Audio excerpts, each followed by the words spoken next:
The snow fell in sheets across the abandoned colony, each flake a whisper of death upon the frozen ground.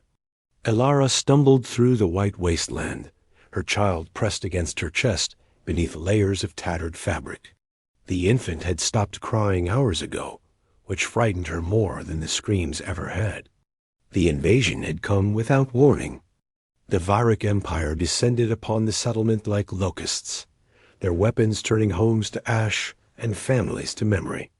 Elara had run when the plasma fire reached her street, clutching her 6-month-old daughter with nothing but the clothes on their backs. Now, 3 days into the wilderness, her legs finally gave out. She collapsed beneath an overhang of rock, her body too numb to feel the impact. The temperature had dropped below survivable levels an hour past sunset. Elara knew the statistics, had studied them during her training as a colonial medic. Hypothermia would take them both before dawn. With trembling fingers, she unwrapped the child from her chest and looked at the small face. Little Maya's lips had turned blue, her breathing shallow and irregular.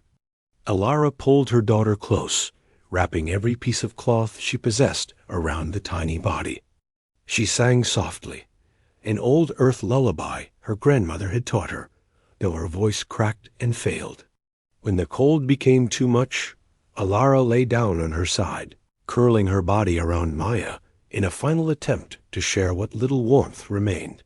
She closed her eyes and felt the darkness pulling at her consciousness. At least they would go together. At least her daughter would not wake alone and afraid in this frozen hell. Sleep came as a mercy, pulling her down into depths where cold could not follow. The warmth woke her. Elara's eyes snapped open to find herself in a cocoon of heat. For a moment, she thought death had claimed her, and this was whatever came after. Then Maya whimpered against her chest, a sound of life rather than fading, and Elara realized they were both still breathing. A figure knelt beside them, his back blocking the wind. He wore the dark uniform of a human soldier, though she recognized no insignia. His hands moved with practiced efficiency, setting up a portable heating unit that glowed with gentle orange light. A thermal blanket had been draped over both of them, the advanced fabric trapping and multiplying their body heat. "Stay still," the man said without looking at her. His voice was rough, damaged perhaps, but not unkind. "Your core temperature is still dangerously low. Moving too quickly could stop your heart."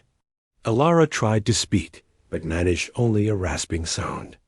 The soldier produced a canteen and held it to her lips.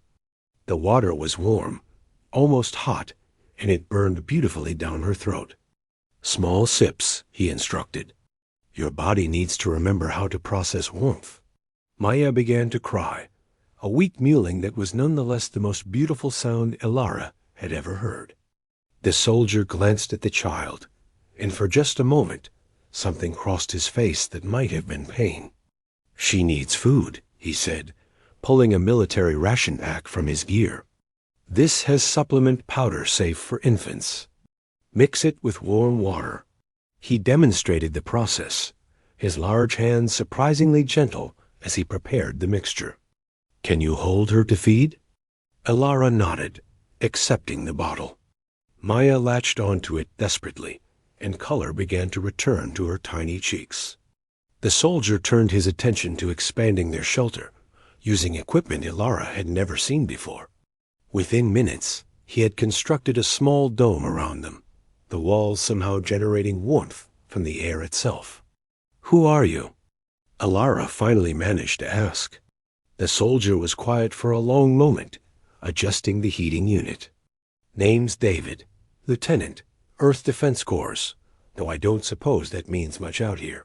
How did you find us?" "Thermal scanner picked up your signatures 3 hours ago." "You were lucky. Another hour, and it would have been too late."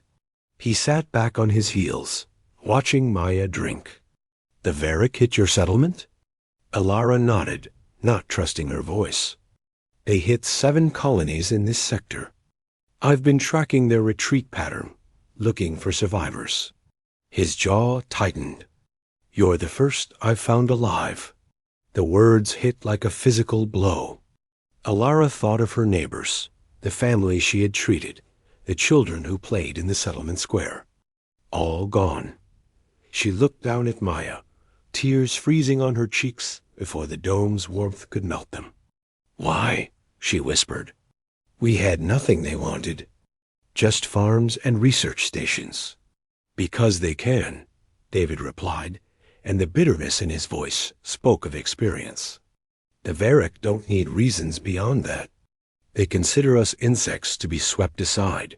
He stood, checking readings on a device attached to his wrist. "But they made a mistake coming to human space. We're very good at surviving, and we're even better at remembering." He moved to the dome's entrance, scanning the darkness beyond. "There's a supply cache 2 kilometers north. I can reach it and return before dawn. You'll have food, medical supplies, proper cold weather gear." He glanced back at her. "Think you can keep the heating unit running while I'm gone?" Alara looked at the simple controls, then at her daughter, now sleeping peacefully in her arms. "Yes." David nodded and pulled his helmet into place.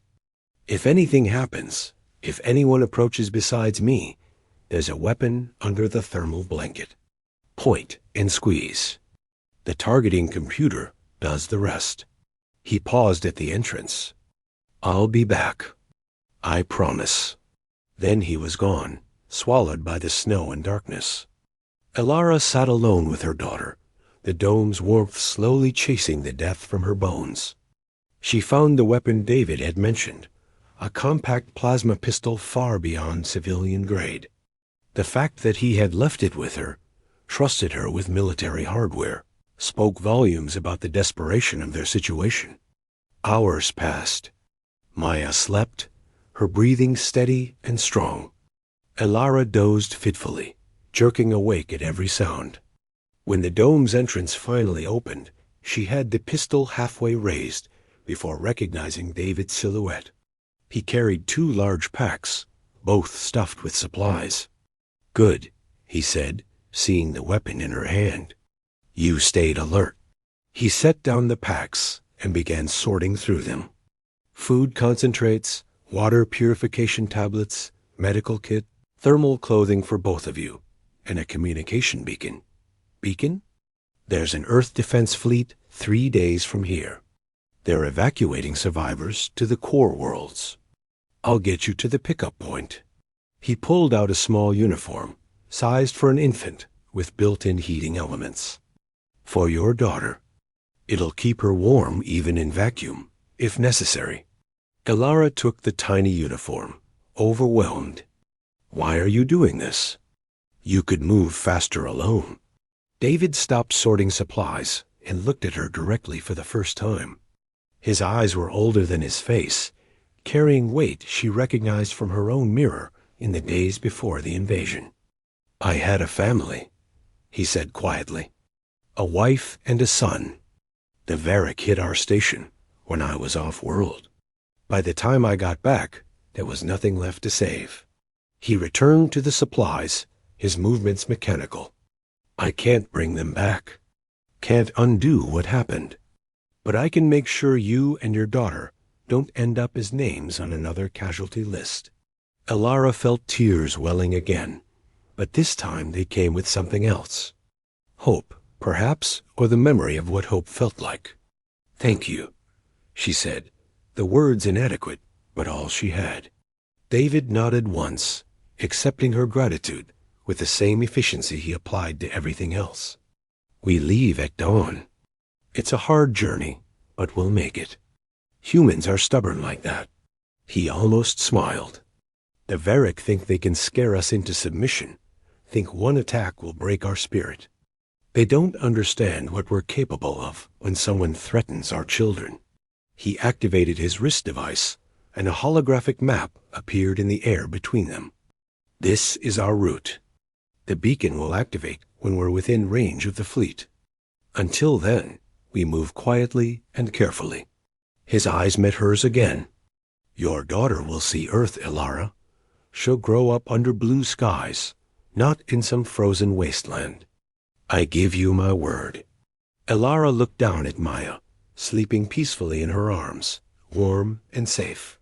She thought of the cold darkness that had nearly claimed them both, and the stranger who had pulled them back from death's edge. A stranger who asked nothing in return, who gave everything simply because it was the right thing to do. This was what it meant to be human, she realized. Not the technology, or the weapons, or the ships that sailed between stars. It was this, the refusal to let darkness win, the stubborn insistence on hope even when hope seemed lost, the willingness to warm others even when the cold threatened to consume everything. We'll make it, she said, more to herself than to him. David checked his equipment one final time, then settled against the dome wall to keep watch. Yes, he agreed. We will. Outside, the snow continued to fall, but inside their small shelter, warmth prevailed. And when dawn came, they would begin the journey home.